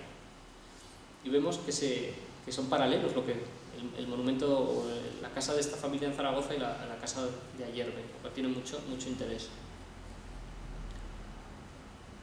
Y Carderera, pues evidentemente lo sabía muy bien de qué estaba hablando, y dice en su manuscrito: volviendo a hablar de la casa de los Urries, que está delante en la plaza del Pilar, estoy leyendo lo que empieza con más o menos a la altura del escudo, hemos encontrado en Lanuza, página 496, que don Hugo de Urries, secretario del emperador Carlos V, y doña Greida de Lanuza fundó el convento del Remedio de Ayerbe. Así, desde que estos señores hicieran esta magnífica casa, porque los escudos de la fachada son de los citados, ni más ni menos. Entonces a mí también me cuesta un poco. Y bueno, este era el escudo que tenía, por lo visto, uno de los escudos que tenía ese convento. En este caso no es el escudo de la familia Urries, es el escudo de los reinos de España. Y bueno, es uno de los escudos que aparece, que estaba y que hoy día no se conserva. Toda esta parte con la construcción. Bueno, la destrucción de este palacio tiene varias fases. Aquí les pongo algunas imágenes antiguas. Les digo que tiene varias fases porque... bueno, antes de contarles la destrucción del palacio, les contaré que este palacio es más complicado también de lo que parece, ¿no?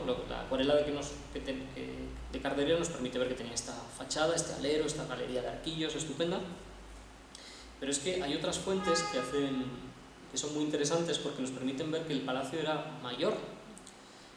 Esta vista de Zaragoza de 1647 que realiza Martínez del Mazo y que se conserva en el Museo del Prado, en un detalle, más o menos en el puente de piedra roto, más o menos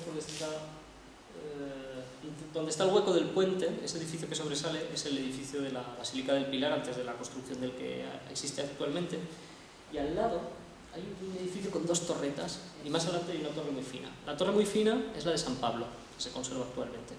Y ese edificio con 2 torretas, que aquí vemos un poco mejor, no es otro que el edificio de los Urries, el edificio de los señores de Ayerbe, en Zaragoza. Es decir, es el que vemos antes, pero que por lo visto tenía 2 torres, una a cada lado. Es decir, que era muy semejante al palacio de aquí.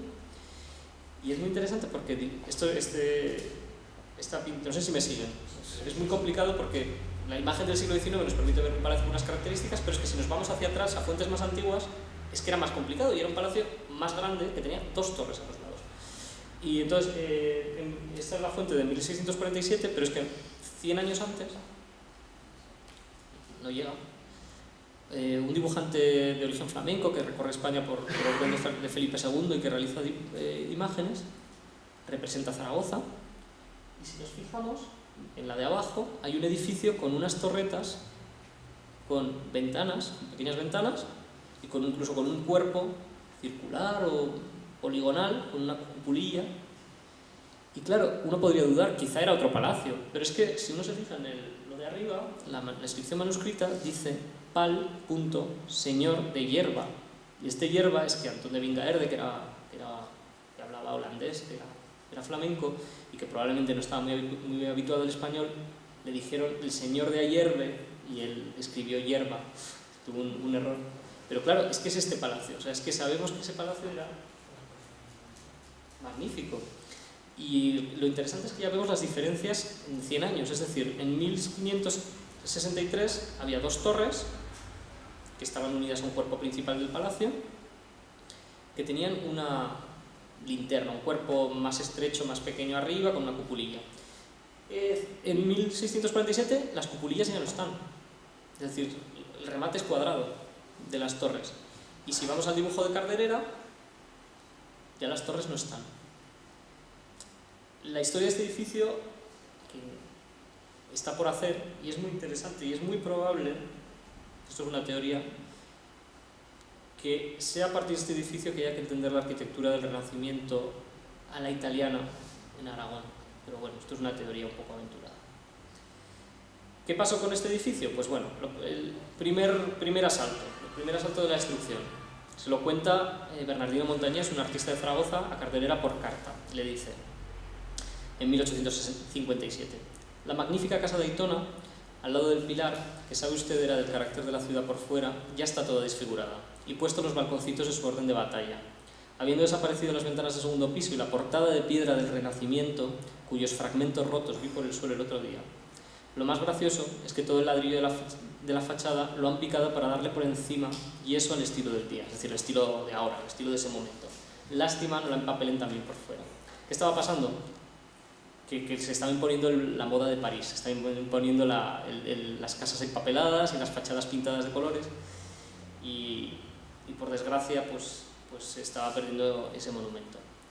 El segundo asalto, es decir, la pérdida definitiva de este edificio, o sea, porque lo que hacen en este momento, lo que le está contando Montañés es que lo cambian, que lo adaptan, o sea, que transforman la fachada pero que conservan el edificio en sí mismo se conservó. El segundo asalto es la construcción de la Plaza del Pilar después de la Guerra Civil, en los años 50, la extensión de la plaza hacia San Juan de los Panetes, y ahí ya desaparece completamente. Y claro, lo gracioso del tema es que quien estaba detrás de esta obra no era otro que un descendiente de los Urries. Y esto es muy irónico porque el palacio ya no pertenecía a esta familia desde el siglo XVII, había pasado a otro título nobiliario, los marqueses de Aitona, que luego a su vez pasa a los Medinaceli, es una historia complicada, pero en estas décadas, cuando 1840-50, cuando lo conoce Carderera, el propietario del palacio es un Urries, es el marqués de Ayerbe. Y claro, no es que resulta que este hombre estuviera interesado en los orígenes de su linaje y todo, sino lo que pasa es que este hombre lo que era un promotor inmobiliario, es decir, era una persona que se dedicó a comprar, vender, rehacer casas, etcétera, etcétera. Y Carderera, que era mordaz y no le tenía mucha simpatía a este señor, llega a escribir: este señor borrico, sin hacer caso de las observaciones de los académicos de San Luis, la Academia de Bellas Artes de San Luis de Zaragoza, y siendo uno de ellos, ha hecho desaparecer tantas bellezas, al paso que gasta inútilmente en adornos, sin gusto, para el exterior de su casa en el lado que mira al Ebro. Ahora les enseñaré imágenes de su casa. Verdad es que otros de sus iguales hacen poco menos que dicho señor. Hay una palabra ilegible, probablemente se pasó en su maldad, y la tachó después y no se puede leer. El caso es que si Carderera era malo, yo también he sido un poco malo, porque claro, he unido estos improperios que le lanza llamándole borrico con esta imagen que debió hacer el peor artista que había en Zaragoza en aquel momento. Yo no sé si llamarle artista o un señor que hacía lo que podía. Probablemente no sea de quien esté hablando, probablemente sea del hijo de este marqués, pero no tenía una imagen. Así que bueno, espero que su memoria, espero que me perdone por la maldad de colocar esta imagen tan mala con esta. Y bueno, de las tropelías de este señor, de este marqués de Ayerbe convertido en promotor inmobiliario, si lo del Palacio de Aitona fue mala, la del Patio del Comercio fue todavía peor. Este era otro palacio de Zaragoza del siglo XVI, excelente. Este es un grabado de 1840 de Parcerisa, una vez más. Entre los dibujos de Carderera hay también un dibujo de este palacio que nos permite ver con mucho detalle todo su programa decorativo. Bueno, pues este palacio estaba exactamente donde está hoy en día el pasaje del Ciclón, es decir, enfrente del Pilar. Y lo que hizo el señor marqués de Ayerbe en aquel momento fue destrozar este patio para convertir el edificio en una casa de vecinos. Una vez más, con balconcitos a la francesa, una típica casa del 19, y así poder alquilarlo y ganar dinero. Y cuando Carderera habla con tanta maldad, diciendo de que vaya tonterías, que vaya decoración tonta en la que se gasta el dinero el señor Marqués, se está refiriendo sin embargo a este edificio, que en esta foto quizá no podrán reconocer, pero aquí ya pueden reconocer mejor dónde está. Es un edificio que tampoco se conserva, que es la casa del Marqués de Ayerbe en Zaragoza, que estaba al lado del Pilar, como ven, exactamente donde está ahora mismo el ayuntamiento. Y era una casa que tenía orígenes muy antiguos del Renacimiento, pero que en su parte trasera pues fue restaurada en el 19 para darle un jardincito y tal, así, con vistas al Ebro, y muy agradable, muy estupendo, y en el que nos le ocurrió otra cosa al buen Marqués, que, bueno, esta es la fachada que daba hacia el interior de la ciudad, que agarrar los restos de este patio que se acababa de cargar y destrozar y hacerse con ellos una pérgola para el jardín. Entonces, bueno, esto ya uno se ríe por no llorar.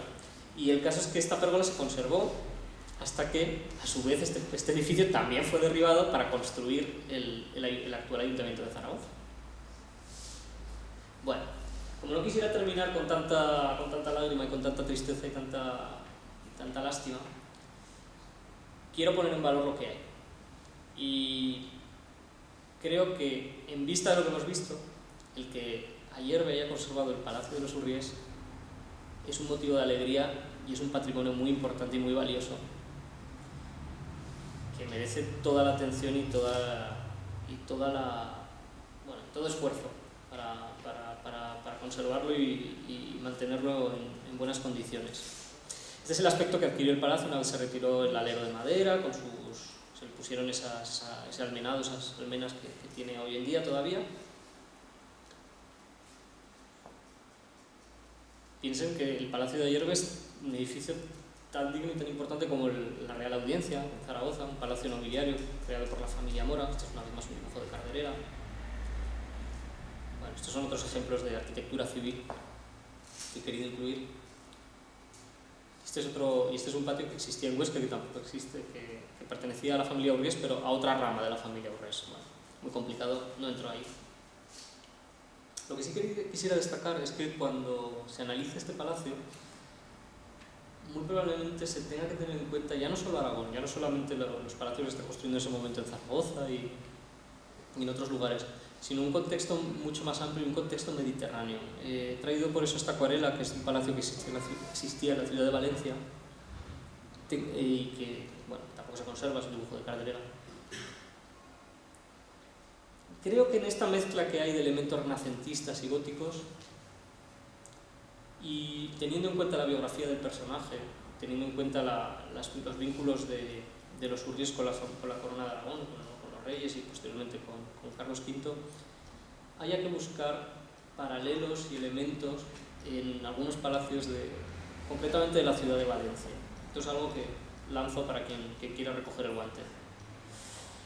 Y por otro lado, y por eso esta última parte de mi conferencia la he llamado Viñas Señoriales, hay que destacar, y creo que eso es lo que, bueno, sé que es lo que va a hacer Ángel en la próxima conferencia, destacar cómo el palacio estructura la villa, como no es un caso aislado, es un caso que se da en muchos otros lugares dentro de España, incluso dentro de Europa si quieren, y por eso se habla, y es un tema que se está estudiando en la historia del arte, la historiografía, de las villas señoriales o las villas ducales. Son esas villas que se convierten en pequeñas cortes de una familia, de de un título nobiliario que construyen un gran edificio que es símbolo de su poder, de su opresión, si quieren también leerlo así, pero que bueno, son magníficos ejemplos de la arquitectura de su época, y creo que hay una posibilidad de pensar también esto como una ruta, incluso desde el punto de vista turístico, en todo caso de verla, simplemente para estudiarlo mejor, ver las similitudes y ver lo que hay en común con otros ejemplos como es el de Guadalajara, el Palacio del Infantado, que era la gran familia nobiliaria castellana. Un caso que está magníficamente conservado, muy bien estudiado, que es el caso de Pastrana, también en la ciudad de Guadalajara, en la provincia, perdón, de Guadalajara, y les he puesto ahí también una referencia bibliográfica, que son las villas ducales como tipología urbana. Creo que sería interesante ver qué tiene que ver también el caso de Ayerbe con estos otros casos que se están estudiando, sobre todo por esta investigadora. Vean el Palacio de Pastrana, que es mucho más sencillo que el de Ayerbe, aunque es imponente, claro, por sus dimensiones, por las torres, por cómo estructura también la localidad de Pastrana. Y ya si nos vamos a Aragón, creo que hay otros cuantos ejemplos de villas señoriales con los que Ayerbe tiene mucho que ver y muy interesantes, como es el caso de Épila, de la familia últimamente ya en el siglo XVIII de los condes de Aranda. En Épila se ha conservado, además del interior del palacio con magníficas techumbres, se ha conservado también el corredor que une el palacio con el convento, es decir, lo que existía también en Ayerbe y que no se conserva. Otro caso de Pedrola, un lugar al que está muy vinculado también Carderera. Pedrola es la casa de los duques de Villahermosa, que también conserva ese corredor que une el palacio y la iglesia. Pedrola hoy en día es visitable, durante muchos años no lo ha sido, desde hace unos meses se pueden realizar visitas, es un lugar muy interesante. Morata, o sea, hay toda una geografía de villas señoriales en Aragón con la que Ayerbe comparte mucho y bueno, les invito a explorar. Y más cerca de aquí, incluso en Biota, en las 5 villas, este magnífico palacio posterior al de Ayerbe, ya de época barroca. Bueno, estas son ideas que les lanzo para poner en valor, sobre todo para destacar. Y nada, no quería cerrar esta conferencia sin dar una referencia de literatura para quien guste y tenga ganas de explorar. Una novela de un autor argentino, Mujica Lainez, en la que habla del Jardín de los Monstruos de Bomarzo, que es lo que ven a la derecha.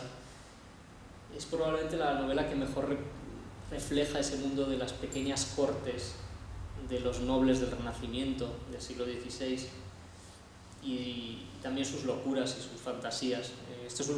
Bomarzo es un lugar que existe, está en el norte del Lacio, de la región que está en torno a Roma, está a 1 hora de Roma. Es un lugar fascinante porque este noble, que se llamaba Vicino Orsini, un duque, no se le ocurrió otra cosa que encargarle a los artistas de la época que tallaran las rocas locales para hacer una serie de monstruos y de elementos rarísimos para sorprender a sus visitantes. Hay una casa torcida, es una especie de parque de atracciones del Renacimiento, un lugar fascinante. Y Mujica Lainez reconstruye en la novela ese tipo de contexto, esas relaciones entre familias, esas luchas de poder, en algunos casos se vuelve la novela bastante morbosa, pero es muy interesante y muy bonita para imbuirse de ese espíritu, ¿no? Y para comprender ese mundo. Y ya voy a cerrar, les agradezco su paciencia de haber aguantado este calor de esta tarde, con una cita que me gusta mucho, porque dice: Carderera, artista del pincel, recogió y fijó la imagen de los monumentos que tuvo la fortuna de sorprender en pie la víspera de su ruina, y fomentó con su labor incesante esa afición arqueológica, propio de nuestro mal apreciado siglo XIX, único en el que no se han estimado y conservado las cosas antiguas por su utilidad moral o material, de su aplicación y empleo, sino por el hecho de ser bellas y antiguas. Eso es lo que hizo Carderera, apreciar las cosas porque eran bellas y antiguas. Cierro con esta imagen, les agradezco su atención y les animo a continuar luchando por el patrimonio. Muchas gracias.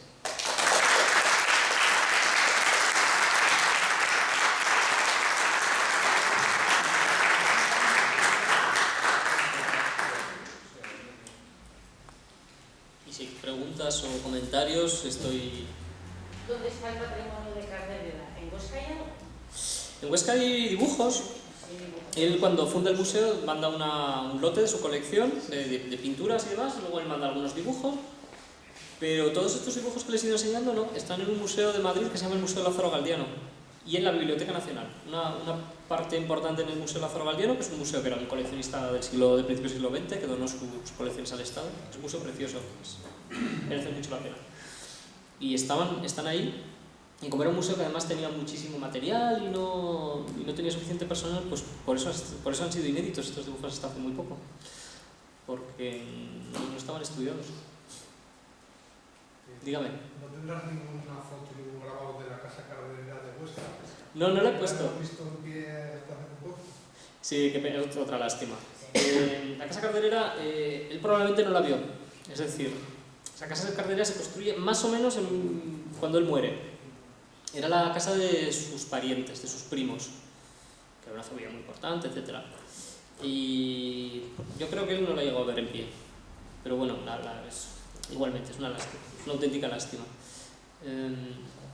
Los descendientes viven en Madrid en una casa parecida a la de Huesca, pero la de Huesca era más bonita. La de Huesca era más imponente.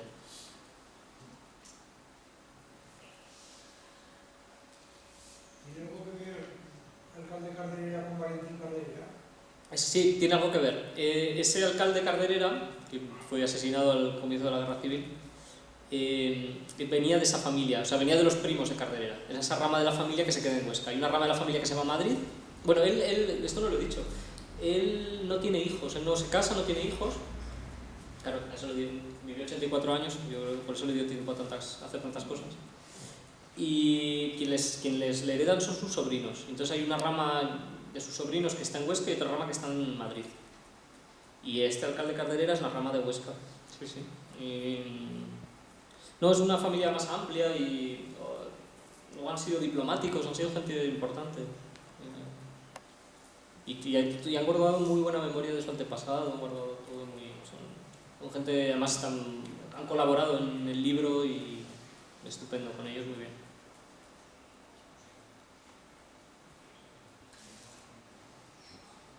Volviendo a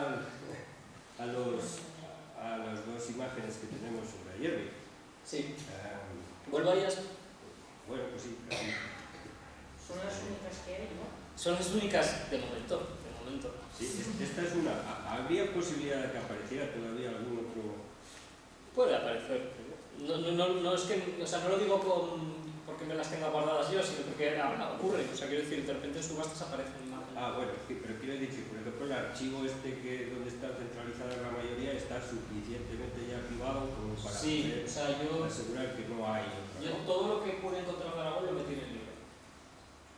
Todo lo que pude encontrar. Ahora, lo que aparezca después ya no será otra cosa. Puede estar por otros puntos, ¿no? Puede estar por otros mundos, mal identificado, mal... Vale, pues bueno, recorriendo otra vez lo del patio trasero, que quizás es lo que respecto de la estructura pues es más significativo. Sí. Es decir, tú has comentado que efectivamente se ven como ocho arcadas, ¿no? En el patio. Claro, se ven 8. En el de frente, en la parte del frente, ¿no? Exacto, sí, vamos a decir, la parte... Sí. Entonces, como ahí quedan 4 en el lateral, se podría pensar que fuera un patio rectangular, podría ser una opción. Y no cuadrado. Y no cuadrado. Pero sin embargo, en otra fotografía creo que han aparecido 5. Sí. En lugar de 4. Entonces eso ya no nos Sí, sirve. tiene razón, me he dado cuenta tarde, pero sí, es verdad. No son 4, sino 5. Si son 5, ya no hay armonía, ¿no? Para que fuera rectangular. Lo razonable o lo habitual serían 8 y 4. ¿no? Además hay que tener... Sí, perdón. Con lo cual es más factible que fueran 8 y 8, es decir, que fuera cuadrado. Enorme. Y toda la parte posterior es perfectamente reconstruida, ¿no?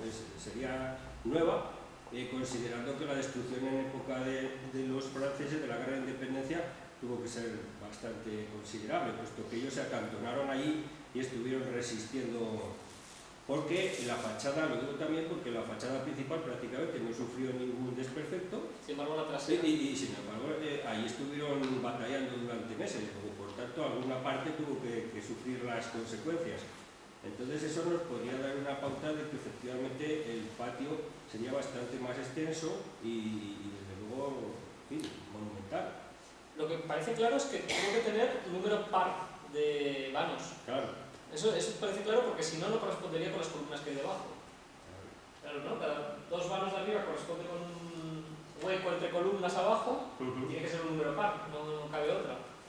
Bueno, cabe otra, no se puede. Bueno, y luego en este tipo de palacios, en la parte de atrás también habría elementos constructivos pues, para servicios, para servidumbres y demás, ¿no? Se entiende que por ahí sería la extensión natural del palacio, si es que la llegó a tener, ¿vale? Porque en el grabado, ese pórtico que aparece cerrando por detrás, ¿Vosotras? se supone que sería una puerta, ¿no? También, que cerraría.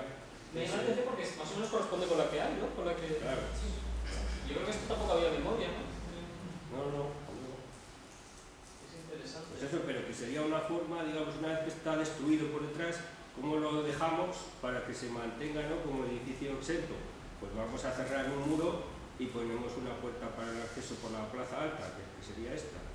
Claro, la otra pregunta es, ¿la galería de artigas, o sea, el patio cerraba completamente o era un menú? Bueno, ¿O no se terminó en su día? ¿O lo destruyeron? yo creo que tuvieron tiempo de sobra para construirlo, porque posteriormente se hicieron el convento, o sea que es que tenían recursos suficientes y además tiempo. Otra pregunta. ¿El jardín tenía palacios? ¿Tenía jardines? Pues probablemente porque la mayoría los tenían, y esto lo da, puesto que hacia la zona de la izquierda, según estamos viendo, que vamos, actualmente son las escuelas, toda esa zona era hasta no hace demasiado tiempo una zona jardinada, ¿no? Y parece ser que por ahí estaba precisamente el paseo cubierto que llevaba hasta la iglesia parroquial actual, por ese lado. Luego eso tendría que ser jardín, no sé cuánto de extenso, pero tendría que ser jardín. Por este otro lado, que es la plaza alta, ya no lo sé, porque ahí están edificios. Este primer edificio que tenemos a la izquierda, en primer plano, en fin, llevaba ya tiempos ahí puesto, por tanto, no parece que correspondiera al antiguo palacio. El palacio tendría hacia el este, tendría acceso a una zona no ajardinada, sino una huerta, todo lo que es esa huerta de allá hacia el este. Es decir, ese palacio en la parte de allá estaría comunicado con lo que es campo, huerta, jardines, etcétera. ¿Hay algún resto de fachada por esa zona? En la parte de atrás no, porque ya sería fachada. Como fachada no, pero seguro que estaría, este palacio no podía estar ahí excepto, tenía que tener comunicación ya no solo con la puerta que vemos aquí, sino con el campo, huerta, porque esto es muy fresco, hay pozos, hay agua, la huerta que estaba al este, con una superficie que sería hectáreas. Podrían ser 4 o 5 hectáreas de huerta, de vergel, de frutal. En el convento dominico se supone que dentro de lo que era la abadía, digamos, las propiedades del convento, si no en el palacio directamente, pues integró lo que conocemos como la huerta de Caso, la huerta frontal de la huerta de pie, sería los terrenos alrededor del convento, como todos los conventos grandes, hasta la exaltación.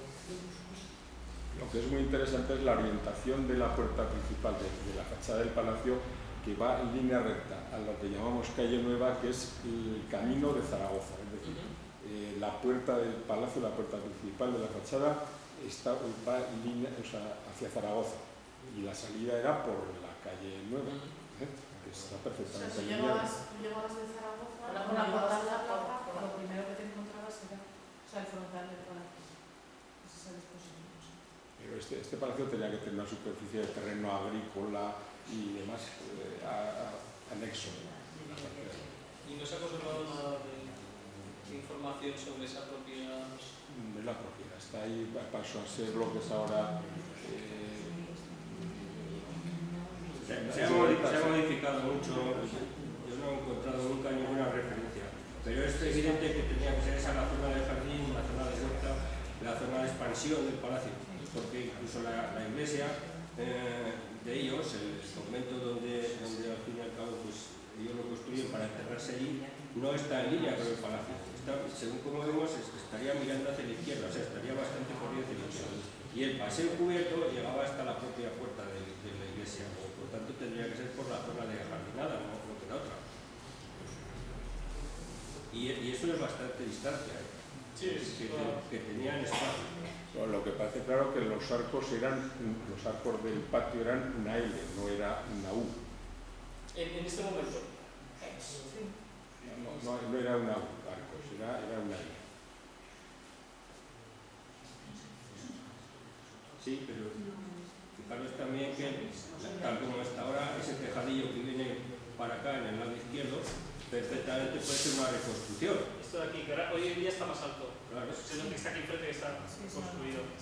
Eso es un apaño de circunstancias, es decir, no es un cierre elegante. Lo que me sorprende también mucho es que no se hace muy estrecho esta zona. Sí, bueno, pues También se puede un poco ir la mano. Ese tejadillo lo puedes ver porque se mantiene en la fachada que hay aquí. Sí, lo he Lo has visto. visto que se ve. Lo he visto. Pero es que Claro, porque ahora el edificio llega como hasta aquí, ¿no? Sí, No sé bastante, si doble. incluso un poco más. pero es que la parte estrecha ya no sería palacio en el sentido de residencia de los señores, por eso es más estrecho. Por eso digo yo que es un aire y la parte esta del oeste pues ya sería de dependencia de otro tipo. La parte noble era lo que está el aire, digamos. Y esta parte más estrecha ya no sería dependencia de los señores. Aquí está la escalera y aquí está el salón. Y aquí a la derecha pues ya sean dependencias de De todas formas, parece servidores. claro es que de la guerra de salió muy perjudicado porque cada uno está en las torres. ¿No? Que ni siquiera tiene que salir. Hombre, que se encastillaron aquí los franceses, que dicen, no fue que pasaran un día o una semana, sino que realmente había aquí un regimiento acantonado. Pero para echarlos tuvieron que zumbarse. Para todo lo que ocurrió, como tú bien has dicho, bastante suerte es tener lo que tenemos, bueno, lo que tenemos, lo que hay. ¿no? Sí, Para no, todas por las eso. vicisitudes que pasaron por aquí, porque Bastante suerte, ¿no? Sin duda. Por eso. Hay que ser positivos. Una pregunta. Sí. Cuando antes has citado que en la nota de su diario, cuando le está aquí ya la del señor Massacre y sus medallones, ¿puede tener algo que ver con, en la galería de arcos, habría unos medallones, unos relieves, ¿no? No sé, pero supongo que serían bustos. Yo también lo he pensado. ¿Qué podría ser? Si podría ser, referirse a eso. Yo también lo he pensado. Pero me falta un elemento para poder concluir. la frase es ¿y sus medallones No. o los medallones? No. Me parece bien. Sus medallones. Sus medallones. No sabemos si los medallones del señor Massacre parecen, pero o que se hubieran desmontado, porque en las fotografías que has puesto en blanco y negro, desde luego ya no aparecen. Ya no están, queda la huella, ¿no? Sí, queda la huella que podemos ver ahora. Y la pregunta es, ¿Cardelera en el siglo XIX se referiría a esos elementos como medallones? Claro. Es decir, el vocabulario de historia del arte que nosotros tenemos ahora no tenía ya él. Porque, por ejemplo, también he citado antes cuando dice, vimos una iglesia bizantina, una iglesia románica. Sí, Bizantina aquí. Claro, entonces, claro, yo también he pensado en los medallones del patio. O sus medallones desaparecieron ya con los Yo franceses. pensaría ¿Cuál en es el los sentido de la medallones. cartelera? ¿Perdón? El sentido del humor otras veces. ¿Cómo? Eso podrían ser los medallones de la levita del siglo pasado.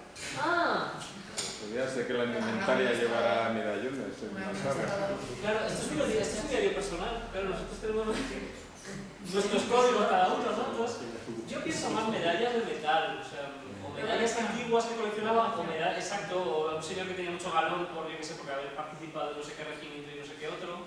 Sí, algo más de ese tipo, no, más de ese tipo.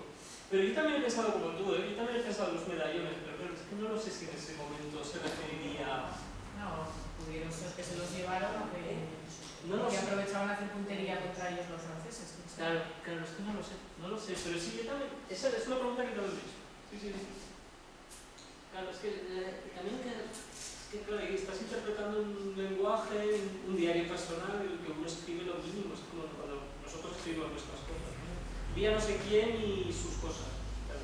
El que escribe sabe que son sus cosas, pero el que llega En cualquier caso después. también es una suerte que este señor hiciese un subiliario bastante detallado, ¿no? Deja muchas pistas, son interpretables, pero ahí están. Es una fuente fantástica, es una fuente espectacular. No sé si no estaría o no se dio cuenta en la puerta de acceso al Palacio de la Fachada hay un reloj de sol con números romanos. Que quizás sea ya de la construcción del palacio. Esta cosa es la varilla de hierro, porque es la misma, ¿no? Pero quizás sea ya cuando se hizo el palacio pusieron ahí ese reloj. La orientación del palacio es perfecta, en la fachada sur, pero salir los carruajes de la puerta principal y dirección a Zaragoza por Fontellas, línea recta. No cita, es una pena. De otros sitios sí que citan, claro, según la edad o según las manos que tienen. En algunos casos escriben más cosas, otras cosas escriben menos. Pero bueno, ya son pistas, efectivamente. Aquí estuvo un día, 7 de Sí, estuvo ese día. Y pasó noche, se sabe. No. Claro, no lo he puesto, no pasa noche. Pero la torre románica de San Pedro, que se la trae para reflejarla, se ve que es románica, o sea, perdió tiempo, la torre de San Pedro la vio de cerca. Más que perder tiempo, yo porque creo que se ve que en el dibujo muy así, se ve que, mira, es románica, esa torre es románica, y con poco se la ha sacado él a su sitio para poderla ver, pero no está pintada de cualquier manera. Se observa que dio los arcos y que es románico. Son los dos trazos que ha hecho. Faltan los vanos de abajo, pero estuvo cerca de la torre. Y tanto en el Palacio como en la torre es correcto de proporción, yo creo. Sí. Además del palacio, la torre de San Pedro fue a verla. Sí, y vio cómo era. Yo creo que sí. Y quiso reflejarlo en el dibujo, no quiso hacer otro dibujo, pero no tenía tiempo, no tenía ganas, pero la quiso incluir. Ojalá hubiera más dibujos, yo me gustaría que hubiera más. No me gustaría. Perdona, pero ahora lo que veo es que no podía estar el reloj de sol donde estaría allí. No lo ha hecho, ¿no? No, porque esa ventana. Encima de la ventana. Encima de la ventana está el reloj. Sí, está encima de la ventana. Entonces, es que ahora no digo dónde cabe. Está debajo de la ventana. Debajo de la ventana no puede estar porque está en el suelo. No, debajo de la ventana no puede estar. Está encima. Vamos a la foto. ¿Existe esa ventana? Es que me parece que esa ventana no está. ¿Existe esa ventana? ¿Y paso la foto? Sí. Sí, está. Lo que se ha inventado. No está. Hay unos dos más pequeños. Esto ya lo último. Y las pequeñas. ¿Y tú que conoces la estructura de este tipo de palacios, villas? ¿Podría ser posible que las torretas en su origen fueran cerradas, fueran compactas o no? Las torretas del palacio, que solo están en que solo quedan los muros. Sí. ¿Podría ser que originalmente fueran dos torretas compactas? Yo imagino eso, sí. Yo imagino eso, pero claro, yo no me he subido aquí a ver cómo es el muro por aquí o cómo es por aquí. ¿No? Sí, no, pero que lo habitual sería que fueran torretas. Sí, claro, lo habitual sí, claro. Que fueran torretas como las de Zaragoza, como esas de Pastrana que hemos mostrado. Eso quiere decir que hubo ahí también un deterioro importante, porque luego hubo que reconstruir de la manera más aproximada posible. Sí. Claro, entre esa imagen de Calderera y el grabado, hace 40 años, en esos 40 años desaparecen los arquillos que hay aquí. Pero yo me las imagino como en el ayuntamiento de Huesca. Pero como en la de Calderera ya aparecen huecas. Sí, ya están destrozadas. Imagino que sí es una gran diferencia, pero no lo sé. Imagino. Supongo que si uno hace un estudio arquitectónico que se subiera ahí y miraría, podría ver si quedan restos, ¿no? De un muro. Vamos, imagino que sí. Que serían torretas cuadradas cerradas a sus 4 lados y con forjados interiores. Sí, imagino. Claro, eso habría que hacer un estudio detallado. Ángel, porque en la fotografía que hay de la fachada que se ve la persona, creo que es el excursionista. ¿Te suena esa fotografía? Del centro excursionista de Cataluña. Sí. Esa fotografía es un poco anterior a esta porque se ve la persona. Y yo no me acuerdo así cómo son las